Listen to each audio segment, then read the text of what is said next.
Welcome back to another episode of Highly Conflicted with me, Hugo Lowell.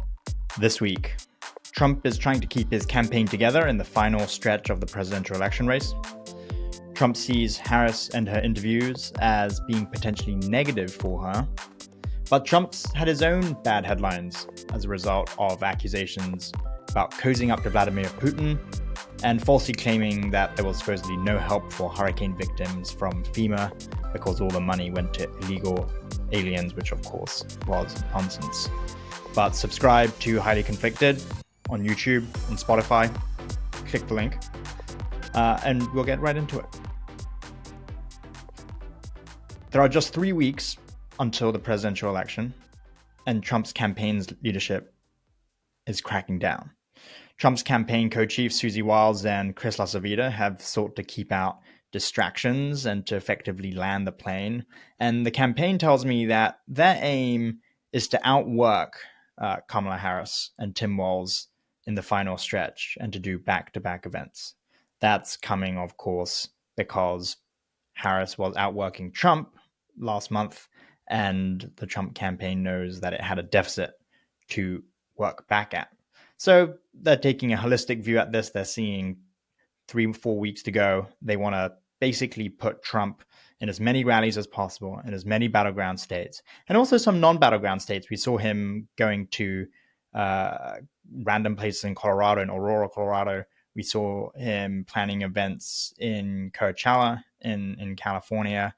And that's because the message has been the same as it always is, which is Trump is trying to make every state a battleground state insofar as illegal immigration. That's the one theme of the campaign that has been consistent throughout, which is every state is a border state and every state's having to grapple with the effects of immigration. Whether or not that works or whether that even resonates is a separate matter.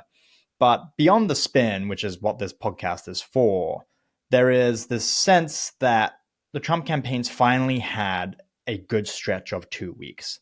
Susie Wiles and Chris LaCivita have thought, since the VP debate with J.D. Vance, basically putting a nice glossy sheen on Trump's policies and on MAGA in general, they've been able to clock in several good hours. They've not been colossal gaffes. They've not had big embarrassments. Cast your mind back just a month to the Arlington National Cemetery scandal, Trump's own bad debate performance. They see all of that in their rearview mirror, and they think, we've got 3 more weeks to go. We just need to make sure that those 3 weeks go without a hitch. And that's why they're also putting Trump on the campaign trail. With Trump, it's always the case that if you keep him occupied, he's less likely to listen to potentially bad influencers who whisper stuff in his ear. Trump, like any other presidential candidate, is prone to agreeing with whatever he hears last, but with Trump, that risk is always exacerbated. And that's kind of why you're seeing Susie Wiles and Chris LaCivita put Trump on the trail. The more time he's not spent stewing by himself, the more time he's doing events. I mean, sometimes he's doing 2-3 events a day. He's, constant travel from Florida to a rally, then to New York, then to do rallies, and then back to Florida again. So he is clocking up a lot of miles, rather. But everything I'm hearing from my sources, and so don't knock the messenger, is that the Trump campaign believes they are in a solid place right now, and they're actually quite happy with how they're doing. The debate performance from J.D. Vance obviously has, like I said, has a lot to do with that. They see that as a turning point, and Trump has been told in no uncertain terms, just leave the debate discussion, just don't come back to it. It's over, it's done. We don't need to do another debate. You don't have to come up with ways to cut through Harris anymore. It's nothing you do at a debate is going to necessarily be positive. There's a lot of downside. There's not much positive upside. And so just leave. And I think that's why you saw Trump come out so forcefully this week and say in all caps on Truth Social, just to make sure that he's not doing another debate, that he's not going to do another debate. And that's partly why Trump has been content also to let the campaign's day-to-day management be done by Susie and Chris, including having Corey Lewandowski face effectively a demotion. If you cast your mind back 2 months ago, Corey Lewandowski came back on the Trump campaign as a senior advisor. The problem that Corey had was when he came in, he was telegraphing to multiple people, reporters, but also people inside Trump world that he was returning effectively to take over the campaign. Now, at the time, you have to remember, it was a rocky period for the Trump campaign. They had just weathered some of the worst weeks of the cycle. Harris was surging after she took over the ticket. Democratic enthusiasm was high, and the Trump campaign felt like they were in a real rut. And Trump was fielding these calls across Trump world saying, you have to do something to shake it up. You've got to shake your leadership up. And there have been a lot of knives out, especially for Chris Lasavita, because he's not been a true believer.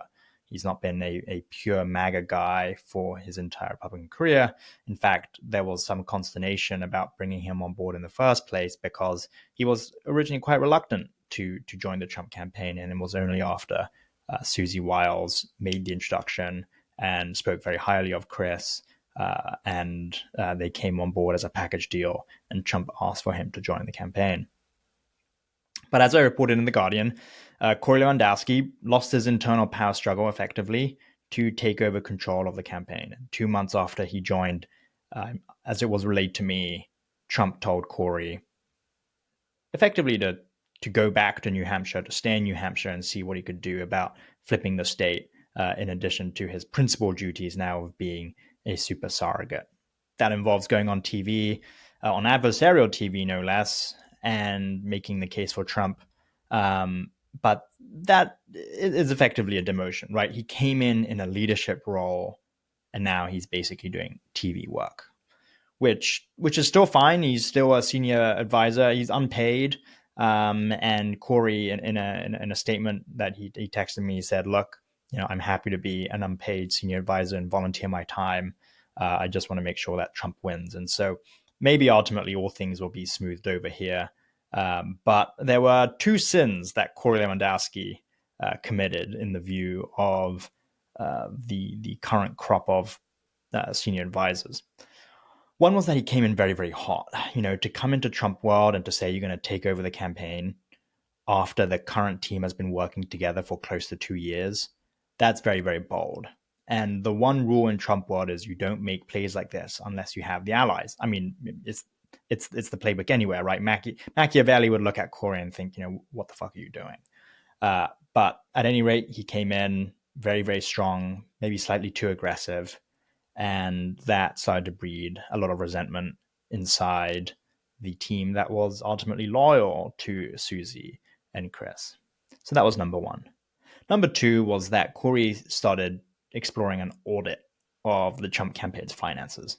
And it's probably not even fair to call it an audit. It's not like he's an accountant. It was really more of a review of the Trump campaign's books to see where the money was going. And Trump and Corey installed himself in a flex office in the downtown headquarters in Palm Beach, where the Trump campaign has its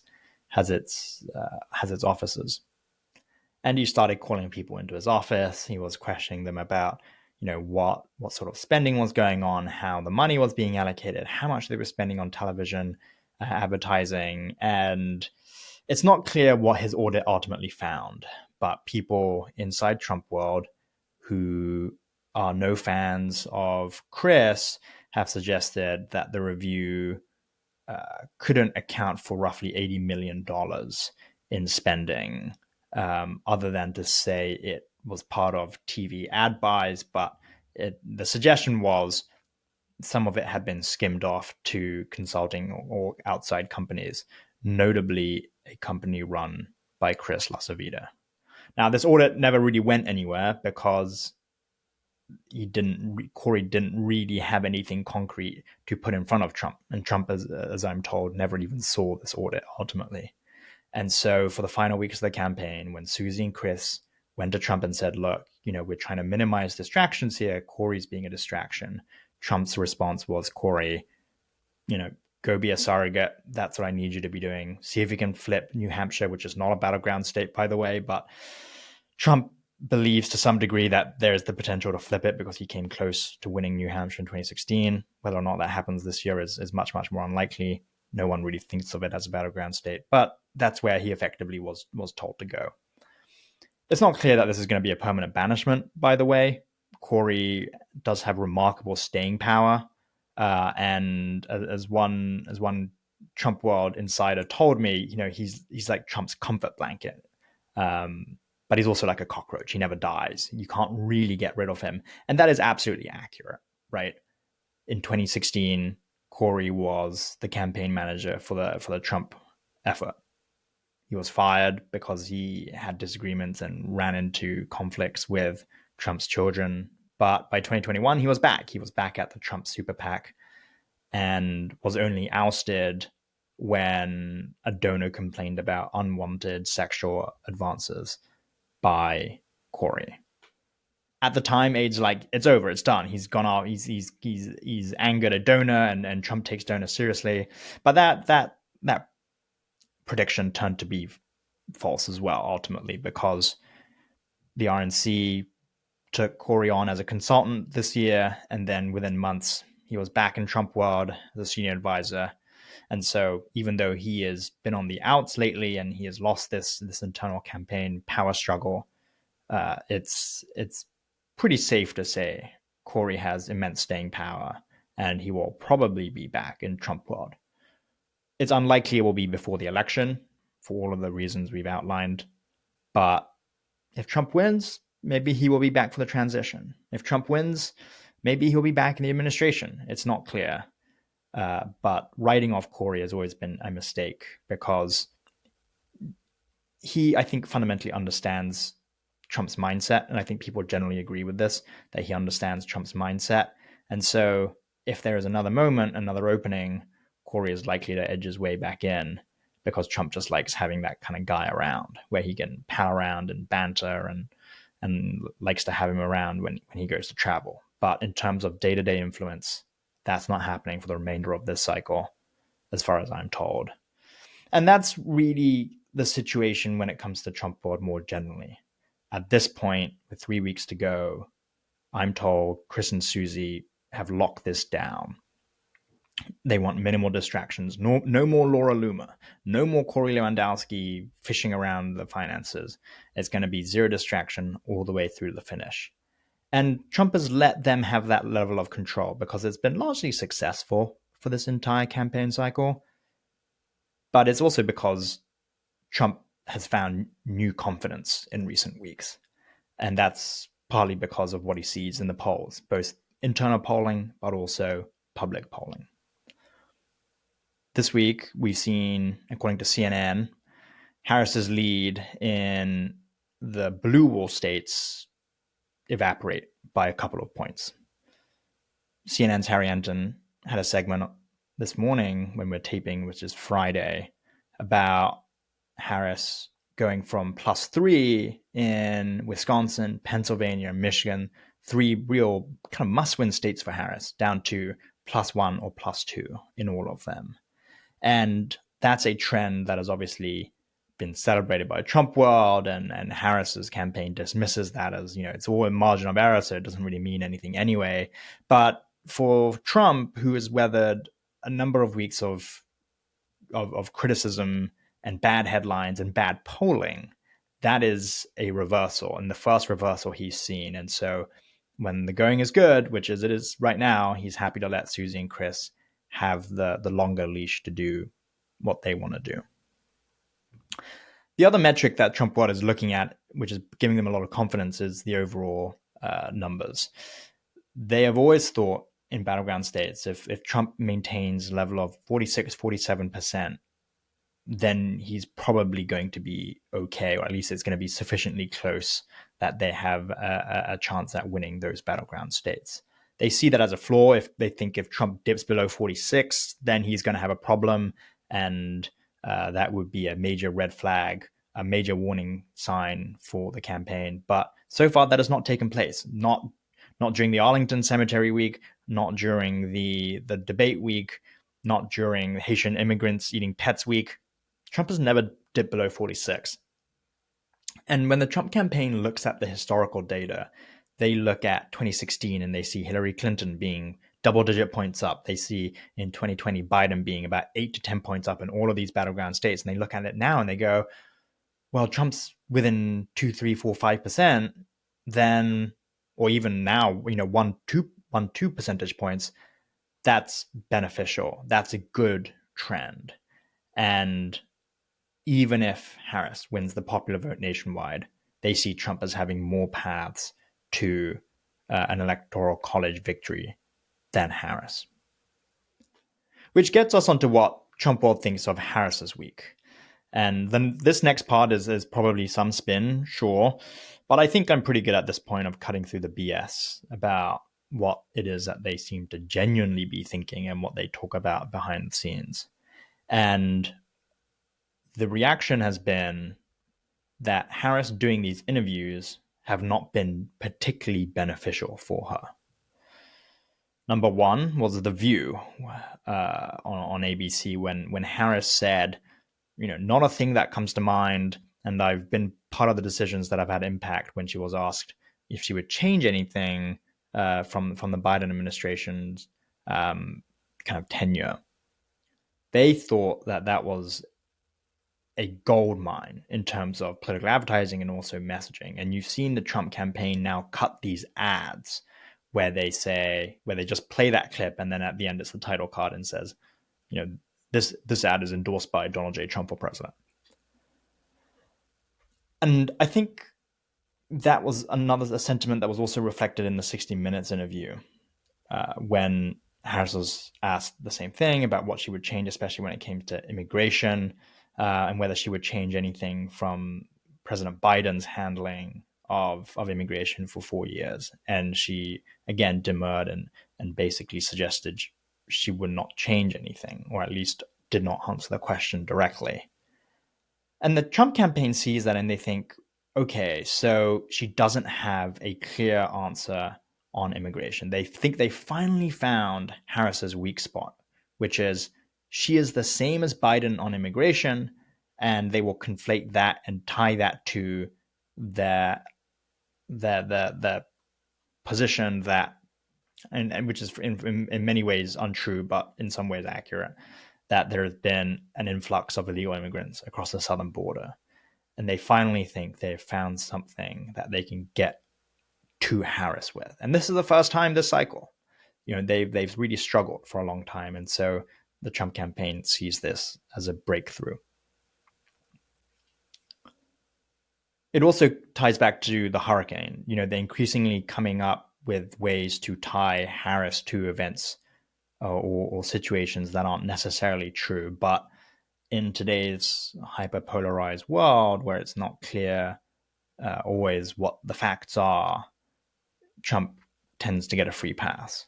And he has been saying recently that the two storms that have hit the US, including Hurricane Milton most recently, that number one, Harris hasn't been doing anything for these states that have been hit, which is not true. She's part of the administration. The administration has been mounting a federal response, but also that FEMA, the agency, has not been helping people affected by the hurricane.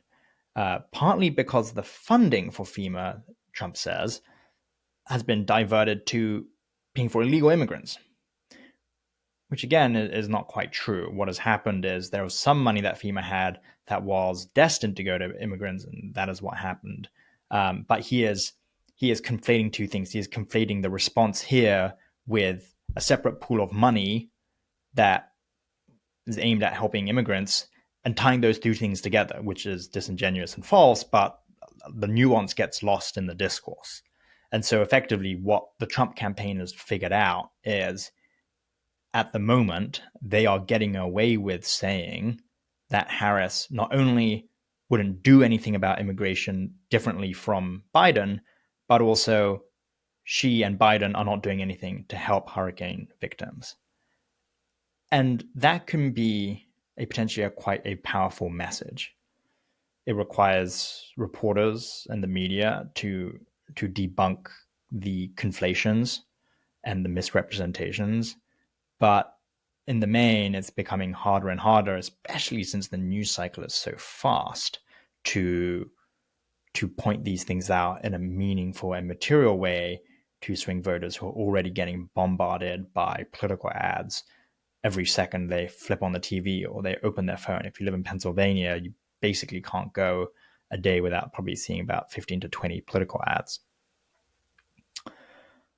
But the Trump campaign knows it's also had a rocky week with respect to Putin, and there has been a very notable effort to distance the candidate and the campaign from the claims made by and the reporting by Bob Woodward in his new book, War, where Trump effectively is facing accusations of cozying up to Putin, that during the COVID pandemic, he was sending COVID testing machines to Putin, which the Kremlin has since confirmed, which I thought was really notable in the discourse of all of this, which was the Kremlin didn't confirm the fact that Trump and Putin were having calls after Trump was out of office, which was another claim in the book, another part of the reporting in the book. But they did confirm the testing. It's not exactly clear why the Kremlin chose to confirm that Trump had sent Putin for his personal use COVID testing machines, but they have. Potentially detrimental to Trump because it looks like he was putting his pal Putin, again, Russia, technically a strategic adversary of the United States, above American citizens at a time when testing in the United States was suboptimal. But I thought it was also notable, the reporting that Putin told Trump not to publicize at the time that he had done so because it could be politically damaging for him. It took Putin for Trump not to publicize that. It took Russia saying, hey, if this story gets out in the US, you're going to look like a shill for Russia, which is a little too obvious even for us.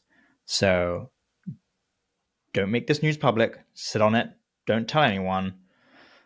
And of course, Putin could say this because he's domestically fine. He has no opposition in Russia. And it's just crazy to me to think about how Putin was trying to manage the fallout or the potential fallout from what Trump had done, mainly because Trump wouldn't have had the wherewithal to figure it out. In a sense, he got marching orders from the Kremlin and he followed it because it's obviously only become public now. But that relationship is obviously a problem in many respects. Trump is obviously susceptible to flattery and to being pally with Putin, who he looks up to. Trump at rallies, which has astonished me, and in his debate answer was bragging about how some strongmen were fantastic, including people like Viktor Orban. I don't think Trump knows the definition of a strongman and kind of why that is not a good comparison in any sense of the word. But he does admire Putin. He does like his autocratic tendencies and his autocratic policies.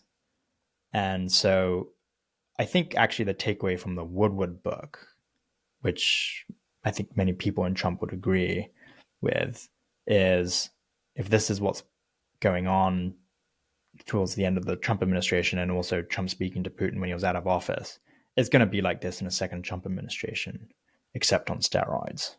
And that's going to be a very problematic thing from a national security standpoint. The other thing that was interesting with the Woodward reporting was how no one is exactly sure how many times Putin has talked to Trump and about what exactly. And we've done a little bit of reporting about this. I've spoken to people at the National Security Council, the NSC, at the White House. And there has been some suggestion that we may never know the content of their two conversations. It's not that unusual for former leaders to talk to other heads of state even after they've left office. And it actually happens quite a lot. But it's also important to remember the hypocrisy and the inconsistency that we get from Trump on this topic. When John Kerry was talking to Iran during the Trump administration concerning the Iran nuclear deal, Trump was apoplectic, and he was saying that Kerry was effectively engaging in treason and running a shadow government, and he was undermining U.S. Foreign policy interests in Iran. Of course, that's potentially what Trump has been doing all along with Russia. The US is an ally of Ukraine. We're helping with the NATO response to Russia's invasion of Ukraine. And Trump likes to talk about how he would solve the Ukraine situation in 24 hours. That's widely seen to be basically Trump saying, okay, no more war if Putin gets the territory he's already seized, and we're just going to turn a blind eye to it. I'm just going to end the war at where the borders are right now, which obviously is a non-negotiable. It cannot happen for Ukraine or for NATO or for the wider international structure and order, because then Russia would give green light for Russia to invade whatever country it liked, and then it would immediately get backing from the US the moment Trump said, "All right, it's enough. You can get the borders of the territory you've already annexed." And that's the problem, is this conversation, or this sort of conversation, has been taking place. The NSC doesn't really know what's being said. Trump's own advisors don't really know what's being said. I thought it was notable in Woodward's book how even Trump's own team wasn't exactly sure what had taken place with Putin. And that should be a concern, a national security concern for everyone, especially as we head into a potential second Trump administration at a time when the US is trying to deepen and coalesce with NATO, and at a time when Russia is more belligerent on the world stage. Slightly shorter episode this week, but we will have more for you next week in the next episode of Highly Conflicted.